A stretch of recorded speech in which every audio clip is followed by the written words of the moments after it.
Here from Geneva. Thank you first for the organizers, Dr. Beauvais, and all the organizers who have made this webinar possible today to all of you across the world. Today I'm going to be talking about presbyopia correction using the wavefront-guided VISX CustomVue Platform. As you already heard this morning, there are some recurrent topics, and one of them is actually compromise. There's currently no technique that will improve both distance and near vision in the same eye like a young eye. There's always a compromise in any of the available scleral and corneal or lenticular techniques. The compromise can be related to the age of the patient, to the refractive error, to the body habitus, the lifestyle, including both professional and recreational activities, and of course, whether or not the patient is phakic or pseudo-phakic. There are many possibilities.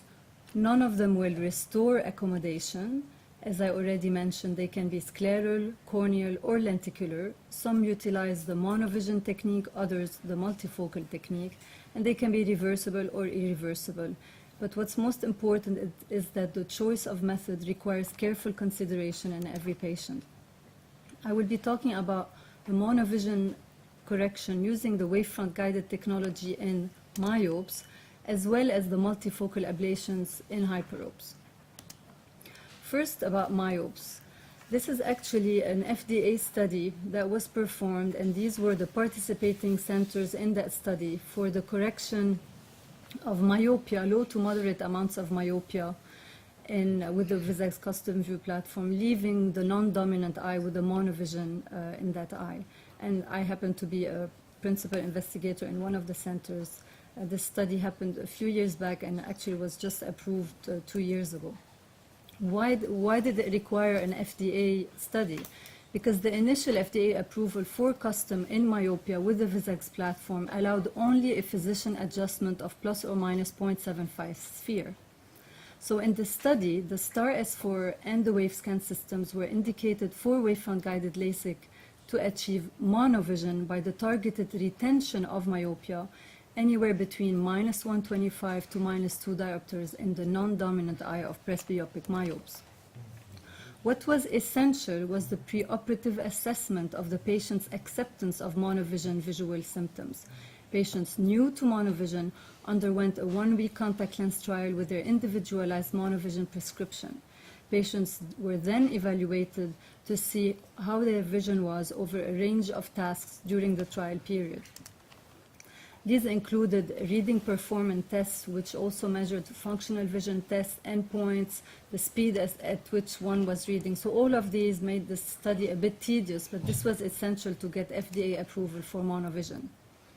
The WaveScan parameters to include patients included a spherical equivalent up to minus 6.5 and a cylinder up to minus 3.5 diopters. In order for us, for example, to have an amount of desired residual myopia of minus 1.5, one would need to adjust the program in the physician adjustment field with a plus 150.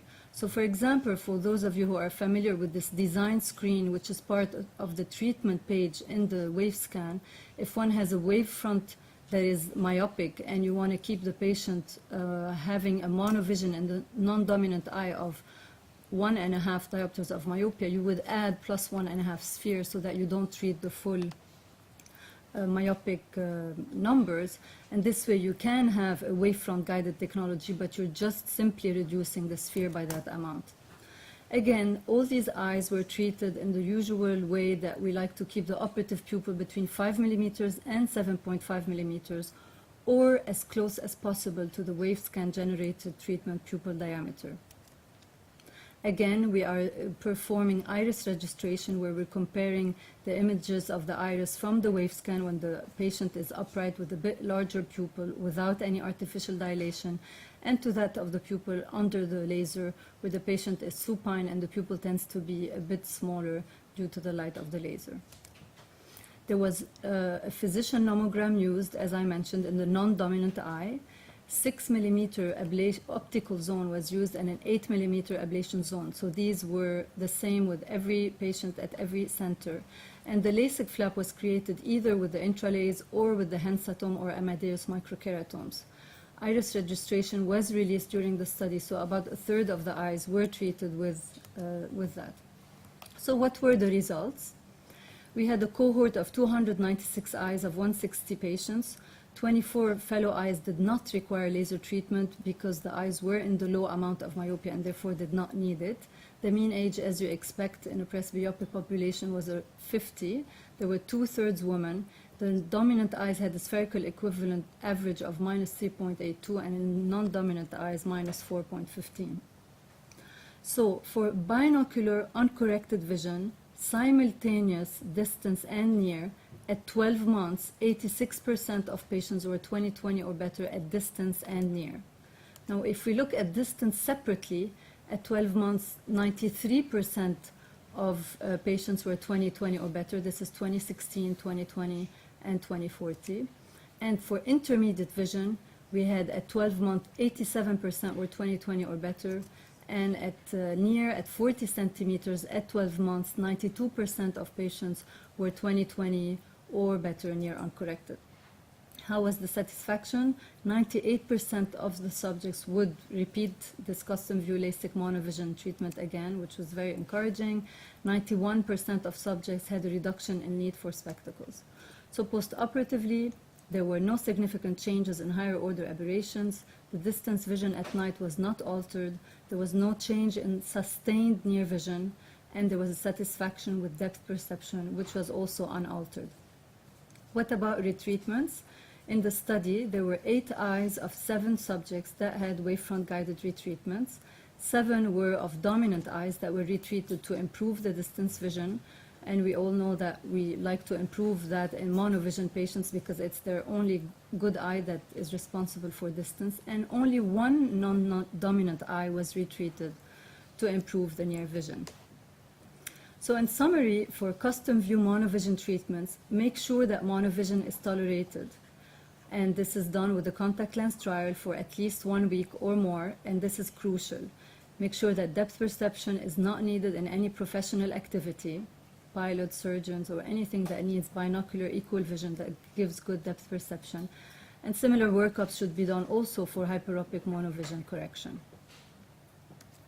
We're going to move on now to the VISX hyperopic presbyopic ablation profile.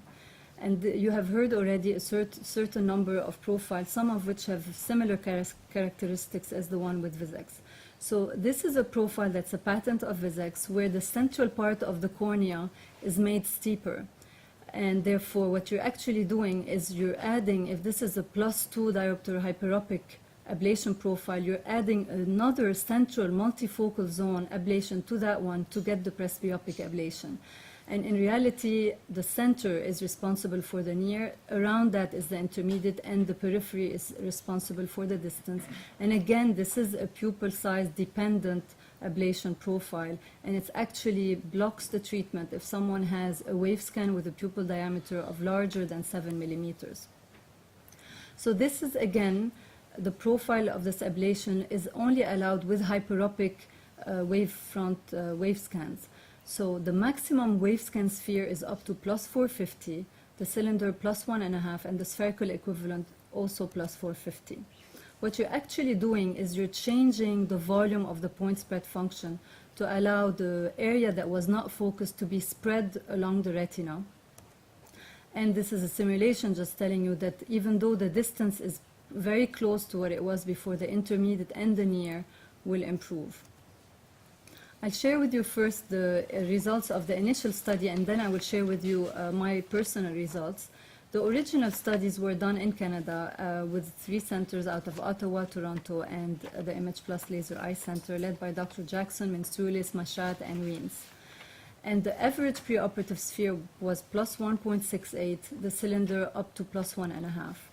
They were bilateral CustomVue multifocal hyperopic ablations, again using the wave scan and an Amadeus or intralaser laser for the LASIK flaps. These are the results for the binocular distance uncorrected visual acuity. The first thing is that the vision of 20/20 was slow to recover. So if you look at 1 month, it's 57%, 3 months, 79, 86, and then they tend to get more stable after 6 months. And therefore, at 12 months, you had 86% of patients were 20/20, and 100% of the patients were 20/25 and 20/40. What about binocular near uncorrected vision? This is the opposite, is that immediately patients regain their near vision and they actually sustain it. At 12 months, there is a bit of a drop of the J1 to 88%. However, all eyes saw J3 or J5. Finally, what's important is what's the binocular simultaneous uncorrected distance and near vision at 12 months. It showed that 100% of eyes achieved 20/25 distance and J3 near, and 88% achieved 20/25 and J1 near. My personal data are very similar in that at 1 month, I had a quarter of the patients seeing 20/20. At 6 months, they were 50, and at 1 year, we're up to 75. We're seeing 20/20. 20/40 was present from the beginning. So one has to consent patients to that, because otherwise they will be very disappointed. If they know that, they will be able to tolerate it, and they will be patient with the healing process. And I actually see them every month to make sure that they are improving and that things are going the right way.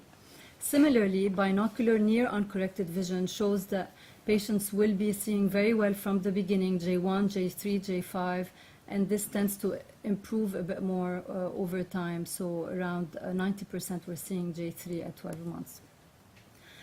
Again, going back to the spectacle use in the initial study in Canada, there were still some patients using some glasses for reading in 49 to 50%, less for computer. Most people were independent of those for driving. It's important to tell patients you will be reducing your spectacle dependence and hopefully not using them, at least for the first few years after these types of treatment.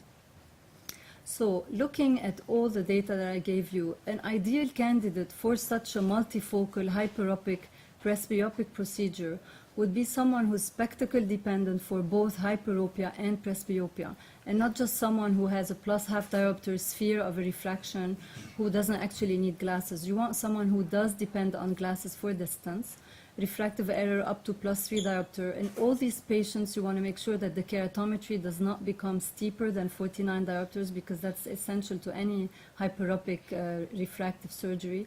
The pupils cannot be too small or too large. Otherwise, the whole effect of the ablation will not be as efficient. And of course, patients have to have realistic expectations with an improved range of visual function and decreased dependence on glasses. What happens if you want to retreat a multifocal ablation? If you have a patient who's undercorrected, one needs to wait for the stability, and I would say at least 3 months, and check the manifest refraction for both distance and near, and have also the patient read with that distance refraction.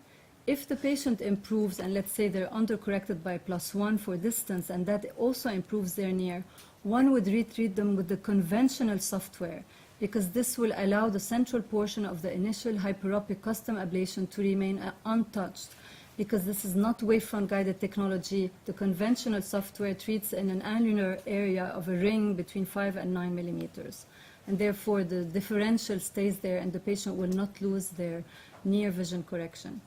If a patient is not satisfied, one also has to wait for stability, and one would obtain a new wave scan and can retreat the patient and this way improve their distance vision, but at this point will totally get rid of their near. I have not had to retreat patients who were not satisfied. I've had to retreat someone who was undercorrected, and she did very well.